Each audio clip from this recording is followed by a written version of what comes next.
결혼을 앞두고 있는 지금 나는 누구보다 평온하고 안정된 삶을 살고 있었다.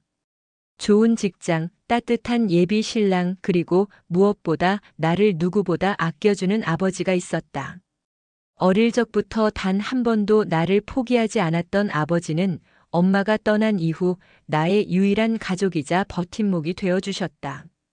늘 말수가 적었고 감정을 잘 드러내지 않는 분이었지만 내가 힘들 때면 한 그릇의 따뜻한 국으로 마음을 전하던 분이었다. 예비 신랑 준영은 그런 아버지와도 잘 어울리는 사람이었다. 배려 깊고 성실하며 내가 지금껏 살아오며 쌓은 상처들을 말없이 보듬어주는 사람이었다. 그래서 이 결혼이 너무나 당연한 수순이라고 생각했다. 아버지도 그런 준영을 싫어하지 않으셨다. 처음 몇 번의 식사 자리에서도 무덤덤하긴 해도 특별히 거부감을 드러내신 적은 없었다. 그런데 이상한 일이 벌어진 건 결혼식을 열흘 남짓 남겨두고부터였다. 그날 아버지는 조용히 나를 거실로 불렀다. 평소처럼 신문을 들고 계시다가 천천히 나를 바라보며 입을 열었다. 지수야, 혹시 이 결혼 다시 생각해 볼 수는 없겠니? 처음엔 농담인 줄 알았다. 하지만 아버지의 눈빛은 단호했고 말투는 무거웠다. 그 말 한마디에 내 머릿속은 하얘졌다. 왜 그런 말씀을 하시는지 이해할 수 없었다. 나는 당황해서 이유를 물었지만 아버지는 고개만 저었다. 그냥 내가 다치지 않았으면 좋겠구나. 그 말은 마치 무언가를 알고 있다는 듯한 말투였다. 그 이후로 아버지는 더 이상 내 눈을 마주치지 않으셨다. 아침 식사도 혼자 드셨고 저녁이 되어도 같은 식탁에 마주 앉지 않으셨다. 나는 혼자 수많은 생각을 했다. 혹시 준영이 무슨 실수를 했나? 아니면 그의 집안에 무슨 문제가 있나? 하지만 그 어떤 것도 내 머릿속에서 말이 되지 않았다. 준영은 항상 예의 바르고 진심을 다해 우리 가족에게 다가왔다. 아버지도 그런 모습을 누구보다 잘 알고 계셨다. 며칠 후 나는 준영에게 이 이야기를 전했다. 준영은 당황했지만 직접 아버지를 찾아뵙겠다고 했다. 그리고 아버지 앞에서 이렇게 말했다. 혹시 제가 부족한 점이 있다면 더 노력하겠습니다. 지수를 정말 진심으로 사랑합니다. 그 말에 아버지는 잠시 침묵하다가 이렇게 말씀하셨다. 문제가 내가 아니라 내 아버지야. 그 한마디에 준영의 얼굴이 굳었다. 제 아버지가요? 더 이상 말을 잇지 않으신 아버지는 자리를 피하셨고 준영은 혼란스러운 얼굴로 돌아갔다. 나 또한 머릿속이 뒤엉켰다. 도대체 무슨 이야기인가? 준영의 아버지는 어디까지나 평범한 회사원이었고 나와는 별다른 접점도 없었다. 아버지는 다시금 나에게 말했다. 넌 몰라도 돼. 하지만 그 집안과 엮이는 건 절대 안 돼. 그 말은 단순한 반대가 아니었다. 어떤 진실을 숨기고 있는 듯한 경고에 가까운 말이었다. 그리고 그날 밤 나는 처음으로 아버지의 방 앞에서 한참을 서성였다. 문을 열 용기가 나지 않았다. 그저 조용한 밤 문 너머에서 들리는 낮은 한숨소리만이 내 가슴을 무겁게 짓눌렀다. 아버지의 경고 이후로 나는 평정심을 잃었다. 머릿속에 수많은 물음표가 떠다녔다. 준영의 아버지에 대해 내가 아는 건 고작 몇 번의 식사 자리에서 나눈 짧은 대화뿐이었다. 그는 조용하고 온화한 인상이었고 늘 양복 차림에 정돈된 태도를 유지하는 사람이었다. 내가 알기론 공기업에서 정년 퇴직을 앞둔 무탈한 가장이었다. 그런데 아버지는 왜 그렇게까지 단호했을까? 다음 날 나는 결국 아버지의 책상 서랍을 뒤지기 시작했다. 죄책감이 들었지만 이대로 침묵 속에 있을 수는 없었다. 수첩 하나, 봉투 하나, 사진 몇 장이 나왔다. 그중 눈에 띈 건 오래된 흑백 사진 한 장이었다. 낯익은 남자의 얼굴, 그리고 옆에 선 젊은 시절의 엄마. 사진 뒷면엔 날짜와 장소가 적혀 있었다. 1993년 5월 인천 연안부두. 당시 엄마는 나를 임신 중이었다. 사진 속 남자는 분명 지금의 준영 아버지와 닮아 있었다. 닮은 정도가 아니라 거의 동일인이라 확신할 수 있을 정도였다. 나는 이 사진을 들고 아버지에게 찾아갔다. 아버지, 이 사진. 이 사람 준영 아버지 맞죠? 무슨 사이였어요? 아버지는 사진을 바라보며 오래 침묵했다. 그 침묵이 너무 길어져 내가 먼저 입을 떼려는 순간 아버지가 천천히 입을 열었다. 그래, 맞다. 그 사람은 내 엄마의 첫사랑이었다. 그 한마디에 나는 심장이 철렁 내려앉았다. 이어지는 아버지의 고백은 더욱 충격적이었다. 준영의 아버지는 단순한 옛사랑이 아니라 엄마와 결혼까지 생각했던 사이였다는 것이다. 그런데 결혼을 앞두고 갑자기 연락이 끊겼고 엄마는 깊은 배신감에 우울증을 겪었으며 그 무렵 아버지가 엄마를 만나 결혼하게 되었다는 것이다. 너도 알다시피 너 엄마는 오랫동안 우울증을 앓았지. 결국 너를 낳고 얼마 못 가. 스스로 세상을 등졌고. 난 그걸 내 잘못이라 여겼어. 내가 그녀를 지켜주지 못했다고. 아버지의 말에 눈물이 났다. 그 모든 상처와 고통을 아버지는 수십 년간 홀로 짊어지고 살아온 것이다. 그 사람 다시 마주치고 싶지 않았어. 그런데 너 결혼한다고 데려온 남자의 아버지가 그 인간일 줄이야. 그 순간 난 정말 하늘이 무너지는 줄 알았다. 아버지의 눈시울이 붉어졌다. 나도 울었다. 그동안 몰랐던 엄마의 과거, 아버지의 침묵, 그리고 이 모든 인연의 연결고리가 가슴을 후벼 팠다. 나는 조심스럽게 물었다. 그럼 아버지는 내가 결혼하면 엄마처럼 불행해질까봐 걱정하시는 거예요? 아버지는 고개를 끄덕였다. 사람의 뿌리는 쉽게 바뀌지 않아. 그 집안은, 그 아버지는 변하지 않았을 거다. 내가 그 가족의 일원이 된다는 게 난 두렵다. 그날 밤 나는 긴 편지를 썼다. 수신이는 준영이었다. 모든 진실을 털어놓을 수는 없었다. 다만 지금 결혼을 조금 미루고 싶다는 말만 적었다. 이유는 가족의 사정 때문이라고만 했다. 손이 떨렸고 마음이 찢어질 듯 아팠다. 하지만 아버지의 눈물은 나에게 너무도 큰 무게였다. 난 지금 엄마의 삶을 되풀이하고 싶지 않았다. 며칠 동안 준영에게 답장이 오지 않았다. 그럴 만도 했다. 결혼을 불과 일주일 앞둔 상황에서 파혼도 아니고 연기라니. 그동안 준비한 혼수며 예식이며 식장 예약까지 모두 얼어붙은 채였다. 나는 미안함과 두려움 속에서 하루하루를 버티고 있었고 아버지는 여전히 말 수가 없었다. 식탁은 늘 한 사람 몫의 반찬만으로 채워졌고 국은 식기 전에 치워졌다. 마치 그 짧은 며칠이 몇 해처럼 무겁게 흘렀다. 그리고 어느 날 준영이 찾아왔다. 문 앞에서 한참을 망설이더니 조용히 현관문을 열고 들어섰다. 나는 놀라 벌떡 일어났고 아버지도 신문을 내려놓은 채 준영을 바라봤다. 할 말이 있어요. 준영은 아버지를 향해 고개를 숙이고 말했다. 저희 아버지에 대해서 말씀 좀 드려야겠습니다. 아버지는 무표정한 얼굴로 고개를 끄덕였고 준영은 주머니에서 오래된 서류 봉투 하나를 꺼냈다.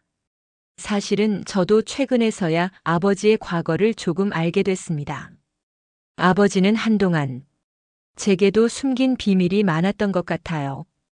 제가 이 결혼을 위해 뭐든 알아야겠다는 생각이 들었고 아버지 서랍을 뒤졌습니다. 준영은 봉투를 열었다. 안에는 낡은 일기장이 있었다. 그 일기장엔 젊은 시절 그의 아버지가 썼던 글이 빼곡히 적혀 있었다. 사랑, 배신, 그리고 회한. 무엇보다 충격적이었던 건 준영 아버지가 떠나지 않았다는 것이다. 떠날 수밖에 없었던 사연 그리고 다시 돌아올 수 없었던 이유가 고스란히 적혀 있었다. 제 아버지, 당시 어머님과의 결혼을 준비하던 중 큰 교통사고를 당했습니다. 그리고 그 사고로 의식불명 상태가 되었고 병원에 실려가 몇 달간 병상에 누워 계셨다더군요. 그 사이 가족도 연락을 받지 못했고 어머니는 그걸 모르고 아버지가 도망갔다고 믿게 된 거예요. 그렇게 모든 게 어긋나 버린 겁니다. 그 말에 아버지는 처음으로 얼굴을 찡그리며 눈을 내리깔았다. 그게 사실이란 증거가 있나? 말뿐이라면 아무 의미 없지. 준영은 조용히 또 다른 종이 한 장을 꺼냈다. 당시 병원의 진료 기록, 사고 일시, 의식불명 상태에서 퇴원하기까지의 경과가 담긴 문서였다. 그땐 정보 공유가 지금처럼 빠르지 않았으니까요. 아버지는 겨우 깨어난 후 어머님이 다른 분과 결혼했다는 걸 듣고는 그 이후론 모든 걸 묻어두기로 결심하셨답니다. 나는 말을 잃었다. 너무나도 복잡한 감정이 뒤섞여 가슴을 누르기 시작했다. 엄마는 배신당한 게 아니었고 아버지는 그런 진실을 모른 채 분노를 삼켰으며 준영은 그런 운명의 고리를 끊으려 애쓰고 있었다. 아버지는 천천히 눈을 감고 깊은 한숨을 내쉬었다. 그럼에도 불구하고 나는 두렵다. 과거가 다시 너희를 집어삼킬까봐. 그 말에 준영이 고개를 숙였다. 그럴 수도 있죠. 하지만 지수는 저에게 과거의 자네가 아니라 미래의 전부입니다. 그러니 제발 저희가 앞으로 나아갈 수 있도록 허락해 주세요. 그 순간 아버지의 눈가가 붉어지는 것을 나는 처음 봤다. 그날 이후 집안엔 무거운 침묵이 감돌았다. 아버지는 그날 준영의 말에 아무런 대답도 하지 않았다. 고개를 끄덕이지도 고개를 젓지도 않았다. 준영은 묵묵히 고개를 숙인 채 떠났고 나는 무릎이 풀린 듯 거실에 주저앉아 한참을 멍하니 앉아 있었다. 벽시계 초침 소리만이 공간을 파고들었고 마치 그 소리가 내 마음의 균열처럼 느껴졌다. 그날 밤 아버지는 술을 드셨다. 몇 년 만에 보는 모습이었다. 아버지는 술을 거의 입에 대지 않던 분이셨다. 엄마가 돌아가신 이후 아버지는 스스로를 철저하게 단속하며 살아오셨다. 감정도 절제하고 생활도 절제하고 사람들과의 관계도 딱 정해진 만큼만 이어가셨다. 그런데 그날 밤 그는 처음으로 무너져 있었다. 식탁에 놓인 위스키 잔이 반쯤 비어 있었고 아버지는 조용히 창밖을 바라보며 중얼거렸다. 사람이 그렇게 쉽게 잊을 수 있는 줄 알았지. 그때 그녀가 그렇게 울면서도 나를 받아들여 준 게 나로선 축복이라 여겼다. 하지만 한켠에선 늘 그 남자를 이기고 싶었던 거다. 결국엔 내가 이긴 게 아니었지. 그녀는 늘 그를 기다렸던 거고 나는 처음으로 아버지의 진심을 들었다. 오랜 시간 동안 사랑이라는 이름의 상처를 품고 살아온 남자의 목소리였다. 한 여자를 사랑했지만 그 사랑이 온전하지 않았다는 걸 아는 채 살아온 살. 그리고 이제 그 사랑의 조각이 자신의 딸 앞에 다시 나타났다는 사실이 그를 무너뜨린 것이다. 아버지, 저 어떻게 해야 할까요? 준영을 포기해야 하나요? 나는 조심스레 물었다. 아버지는 한참을 말없이 고개를 숙이고 있었다. 그러다 잔에 남은 술을 들이키며 말했다. 그건 너의 선택이겠지. 하지만 단 한 가지는 기억해라. 어떤 사랑이든 진심으로 시작되었더라도 그것만으로 모든 상처를 이길 수 있는 건 아니다. 너는 너 자신을 지켜야 한다. 아버지의 말은 마치 오래된 바람 소리 같았다. 이해할 수 있으면서도 왠지 모르게 더 혼란스러워지는 말. 나는 그날 밤 잠을 이루지 못했다. 그리고 새벽녘 조용히 일어나 책상 앞에 앉아 편지를 쓰기 시작했다. 준영에게 보내는 두 번째 편지였다. 준영아, 너의 진심을 들었고 너의 아버지의 과거도 알게 됐어. 그 모든 게 진심이었다는 것도 믿어. 하지만 나에게 그 진실은 너무 늦게 다가왔어. 상처는 가슴에 남았고 아버지의 말 한마디 한마디가 내 안에서 파문을 일으키고 있어. 너를 원망하지 않아. 그저 지금은 내가 이 마음의 소용돌이를 다 견뎌내고 나서야 너를 다시 볼 수 있을 것 같아. 미안해. 기다려달란 말도 못하겠어. 그냥 조금만 나를 이해해줘. 그 편지를 보내고 나서 나는 한동안 집에 머물렀다. 회사에도 휴직계를 냈고 친구들의 연락도 받지 않았다. 오직 나 자신과 내 기억들 속에서 과거와 현재를 곱씹으며 하루하루를 보냈다. 그리고 그 시간이 쌓여갈수록 나는 조금씩 진실을 직면할 용기를 얻고 있었다. 며칠 동안 준영에게선 아무런 연락이 없었다. 그럴 만도 했다.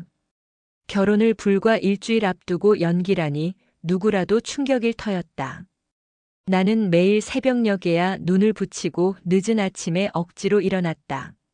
하루가 지나고 이틀이 지나고 마음의 시계는 제자리에서 멈춘 듯 흘러가지 않았다. 아버지와 나는 식탁에 마주 앉아도 말이 없었다. 젓가락 소리도 조심스러웠고 국물 한 숟갈 삼키는 소리마저 무겁게 들렸다. 우리는 둘 다 과거에 눌린 채 시간을 외면하고 있었다. 그러던 어느 날이었다. 낯선 벨소리가 울렸다. 문을 열자 준영이 서 있었다. 말없이 선 채 눈빛으로만 안부를 전했다. 나는 그를 집 안으로 들였고 아버지도 조용히 안방에서 나와 거실에 앉았다. 세 사람 사이엔 숨막히는 침묵이 흘렀다. 준영은 주머니에서 작은 종이봉투 하나를 꺼냈다. 그리고 그 안에서 오래된 서류와 종이 몇 장을 꺼내 책상 위에 올려놓았다. 아버님, 이건 제 아버지의 병원 기록입니다. 그리고 이건 사고 당시 목격자 진술서예요. 나는 놀라 눈을 동그랗게 떴다. 아버지 또한 손을 떨며 서류를 집어들었다. 기록에는 사고 일자와 입원 시기, 그리고 약 3개월간 혼수 상태였다는 내용이 상세히 적혀 있었다. 준영의 아버지는 엄마와 결혼을 앞두고 도망친 것이 아니라 중환자실에서 목숨을 건 사투를 벌이고 있었던 것이다. 그동안 저도 이 사실을 몰랐어요. 아버지께서 말씀을 안 하셨으니까요. 그냥 당신의 인생에서 그 시절을 지워버리고 싶으셨던 것 같아요. 깨어났을 땐 이미 어머님이 결혼하신 상태였고, 그래서 그냥 아무 말 없이 뒤로 물러나셨대요. 나는 말을 잃었다. 그토록 미워했던 사람의 진실은 그렇게 조용하고 비극적인 것이었다. 아버지 또한 책상에 손을 얹은 채 한참을 침묵했다. 책상 위 진료 기록이 바람도 없이 흔들리는 것 같았다. 왜 이제야? 왜 그땐 아무도 말해주지 않았지? 아버지의 목소리는 지친 바람 같았다. 분노도 실망도 안타까움도 아닌 오직 허망함. 준영은 고개를 숙였다. 저도 어쩌면 알기 싫었을지도 모릅니다. 그런데 지수와 결혼을 앞두고 제가 정말 알아야 할 게 뭔지를 생각하게 되었습니다. 저희 아버지도 결국 사랑을 놓치셨던 거고 전 그걸 되풀이하고 싶지 않아요. 그 말에 아버지는 고개를 들었다. 처음으로 준영의 눈을 정면으로 바라보았다. 두 사람의 눈빛이 엇갈리는 순간 오래된 시간들이 겹쳐 흐려졌다. 그리고 아버지는 아주 작게 고개를 끄덕였다. 좋아.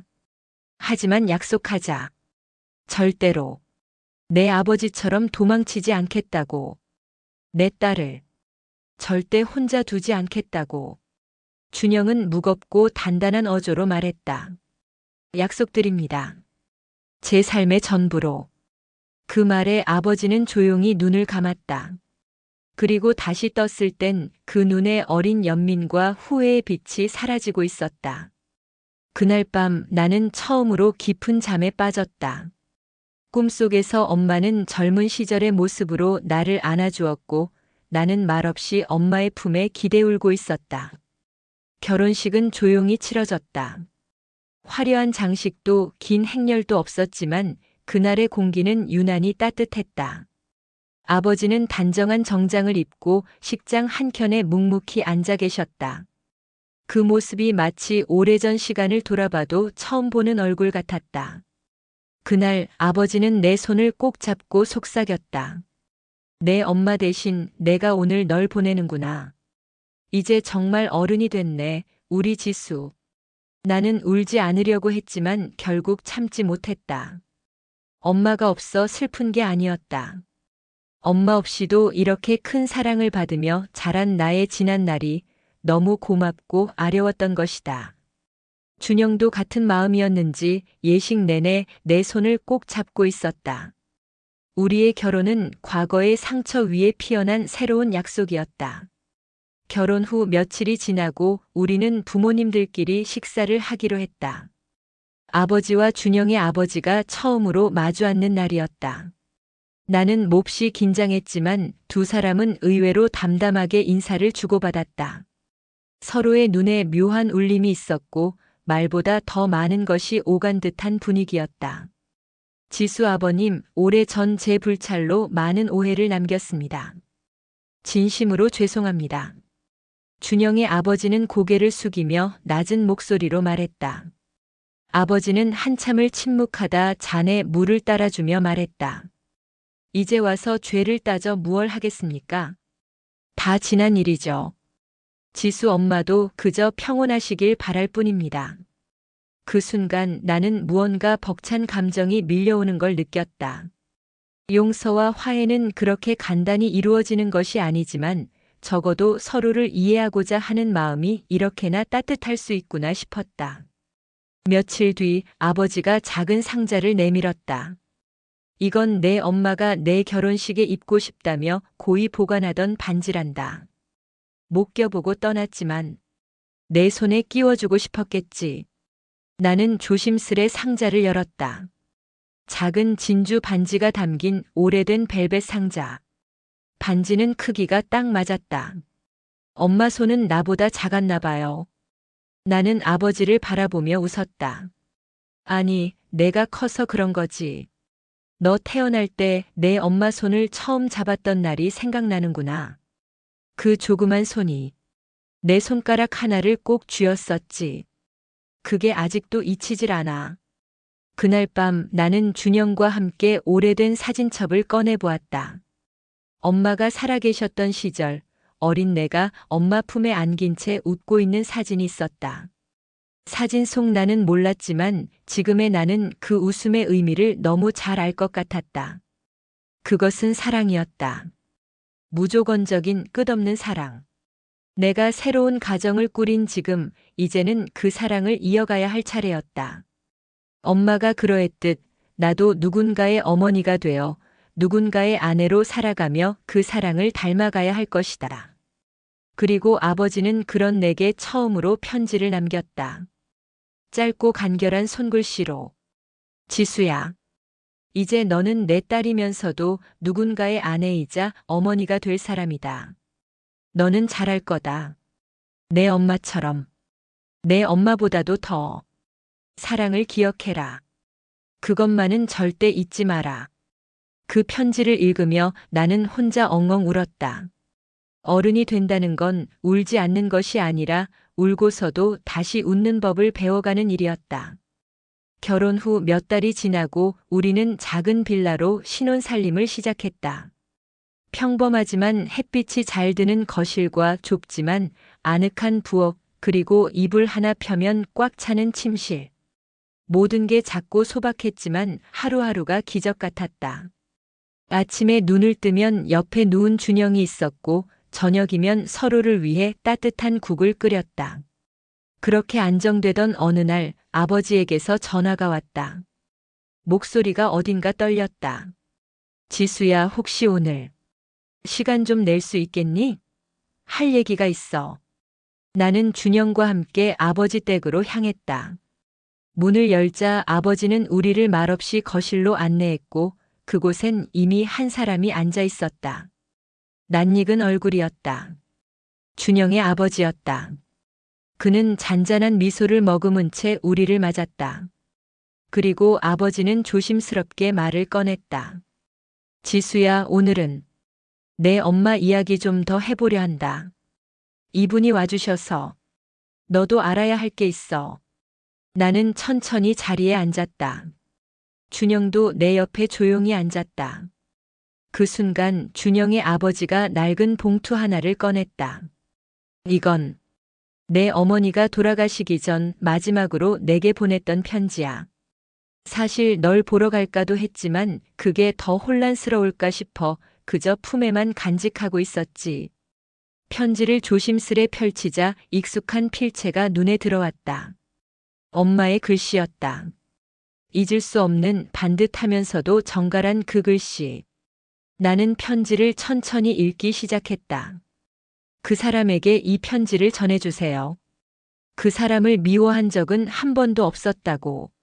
나도 그도 모두 어쩔 수 없는 상황이었고 우리는 그저 그 시간을 견디고 있었을 뿐이라고. 만약 내 딸이 당신 아들과 인연을 맺는다면 절대 반대하지 말아달라고. 그 아이들은 우리와는 달리 제대로 사랑하길 바란다고. 편지를 덮는 순간 나는 주체할 수 없이 울고 말았다. 엄마는 마지막 순간까지 우리를 생각하고 있었던 것이다. 아버지도 조용히 눈을 감고 고개를 끄덕였다. 준영의 아버지는 내 손을 조심스럽게 잡으며 말했다. 너희 둘을 보면 마치 시간이 돌고 도는 것 같구나.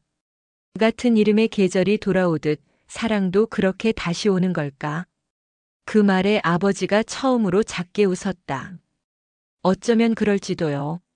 어쩌면 우리 둘이 그때 그러지 못했던 선택을 이 아이들이 해낸 걸지도 모릅니다. 그날 식탁엔 4명의 숟가락이 놓였다.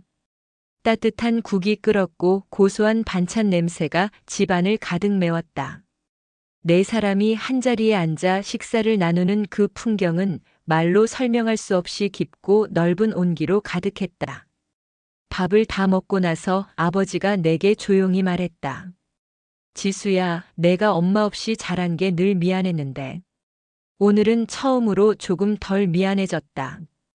그 사람과 이렇게라도 이야기를 나눌 수 있어서 말이야. 내가 이 모든 걸 가능하게 했단다. 나는 조용히 고개를 끄덕였다. 비로소 진짜 어른이 된 것 같았다. 상처를 감싸고 사랑으로 다시 짓는 법을 배운 날이었다. 결혼 1주년이 지나갈 무렵 나는 한 가지 결심을 하게 되었다. 엄마가 잠들어 있는 납골당을 준영과 함께 다시 찾아가기로. 그동안 한 번도 가지 못했던 건 아니다. 하지만 이번에는 조금 다른 의미였다. 엄마에게 우리 결혼을 진심으로 알리고 싶었다. 그리고 준영의 존재를 정식으로 소개하고 싶었다. 우리는 새벽 일찍 차를 몰고 고향 근처 작은 사찰 납골당에 도착했다. 아직 해가 완전히 떠오르지 않은 시간이라 주변은 안개가 자욱했다. 안개 속에 잠긴 산길을 따라 조심스레 올라가니 익숙한 이름이 새겨진 검은색 비석이 보였다. 강미숙, 사랑하는 아내이자 어머니. 나는 조용히 무릎을 꿇고 앉아 두 손을 모았다. 옆에서 준영도 고개를 숙였다. 긴 시간이 흐른 뒤 나는 조심스레 입을 열었다. 엄마, 나 지수야. 많이 늦었지? 이젠 엄마한테 당당히 말할 수 있어. 나 결혼했어. 그리고 이 사람 엄마도 알지? 준영이. 우리 엄마가 처음부터 다 알고 계셨던 것 같아. 우리가 이렇게 될 줄. 준영이 내 손을 꼭 잡았다. 나는 더는 울지 않았다. 이번엔 웃으며 엄마 앞에 서고 싶었기 때문이었다. 그리고 가방에서 하얀 국화를 꺼내 조심스럽게 놓았다. 그 아래에는 엄마가 생전에 가장 좋아하던 진달래차 한 봉을 올려놓았다. 엄마는 봄마다 진달래꽃을 따서 말리곤 하셨다. 그 차를 우려 한 모금 마실 때마다 엄마는 세상 모든 걱정을 잠시 내려놓은 얼굴을 하셨다. 엄마, 다음에 또 올게. 그리고 걱정하지 마.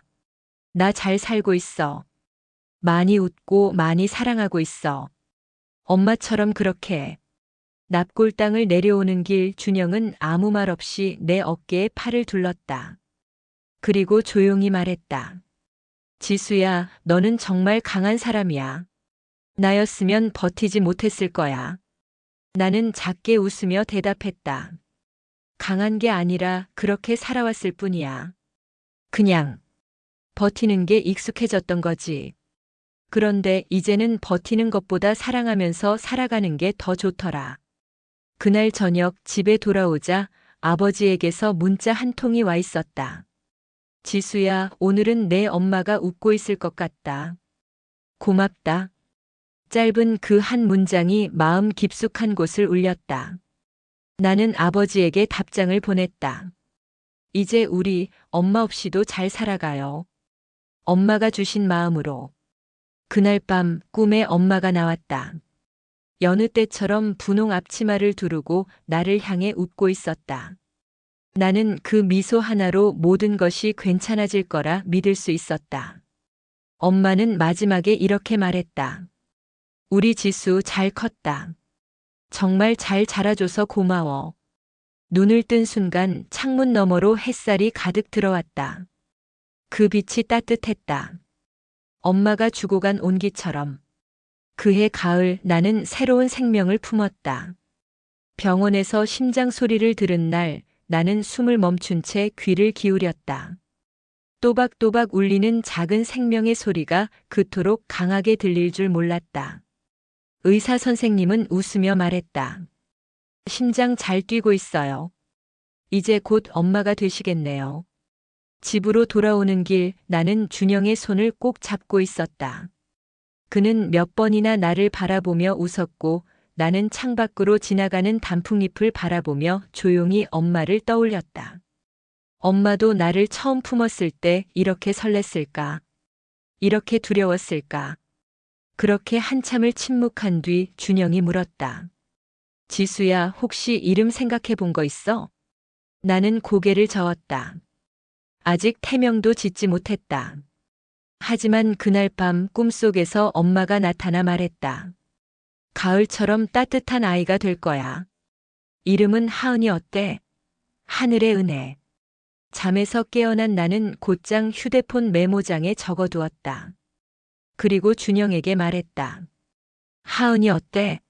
왠지 엄마가 지어준 것 같아. 그 이름이 정해진 순간부터 하은이는 우리 삶의 중심이 되었다. 매일매일 변하는 몸의 신호에 귀 기울였고 작은 태동에도 벅찬 눈물을 흘렸다. 아버지는 처음엔 아무 말 없이 내 배만 바라보다가 어느 날 손을 살며시 얹더니 이렇게 말했다. 지수야, 이 아이도 엄마처럼 웃었으면 좋겠다. 너처럼 잘 자랐으면 좋겠구나. 나는 아버지의 눈동자에서 그리움과 기대가 뒤섞인 감정을 읽을 수 있었다. 그리고 그 눈빛이 너무 따뜻해서 오히려 울지 않으려 애를 썼다. 준영의 부모님 역시 조심스럽게 아기 옷을 준비해 주셨고 작은 털모자 하나를 손수 짜오시기도 했다. 우리 아들 부모 역할 처음이니 많이 부족할 거야. 그럴 땐 서로 더 많이 웃고 덜 미워하고 그렇게 같이 배워가렴. 그 말에 준영이 작게 고개를 끄덕였다. 처음으로 가족이라는 단어가 머리가 아닌 가슴 깊이 자리 잡았다.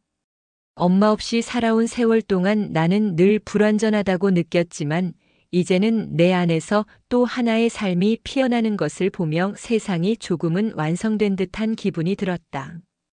그리고 가끔은 엄마가 내 곁에 있는 듯한 착각이 들기도 했다. 거실에 앉아 뜨개질을 하는 장면이 문득 떠오르고 부엌에서 국을 끓이는 엄마의 모습이 겹쳐졌다. 그 모든 기억이 이제는 아프지 않았다. 오히려 따뜻했다. 하은이는 아직 세상에 태어나지 않았지만 이미 우리 모두를 하나로 이어주는 연결고리가 되었다. 나는 매일 배를 쓰다듬으며 속삭였다. 하은아, 기다릴게. 천천히 와도 괜찮아. 엄마는 여기서 너를 아주 많이 사랑하고 있어. 바람이 조금씩 차가워졌다. 계절이 또 한 번 바뀌고 있었다. 그리고 나는 다시 시작되는 이 시간 속에서 누군가의 엄마가 되어갈 준비를 하고 있었다. 사랑은 때로는 침묵 속에 숨어 있고, 이별은 진실을 가리기 위해 거짓의 옷을 입습니다. 한 남자는 평생을 오해 속에 살아왔습니다. 그리고 한 여자는 진실을 모른 채 세상을 떠났습니다. 남겨진 딸은 그 두 사람의 시간을 잊기 위해 삶을 건너왔습니다. 이야기는 말합니다. 우리가 얼마나 쉽게 판단하고 또 얼마나 오랫동안 후회하는지를, 그리고 동시에 용서란 얼마나 위대한가를.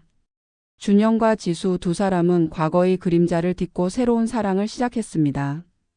그들 앞에 놓인 수많은 오해와 상처는 결국 진심으로 녹여냈습니다.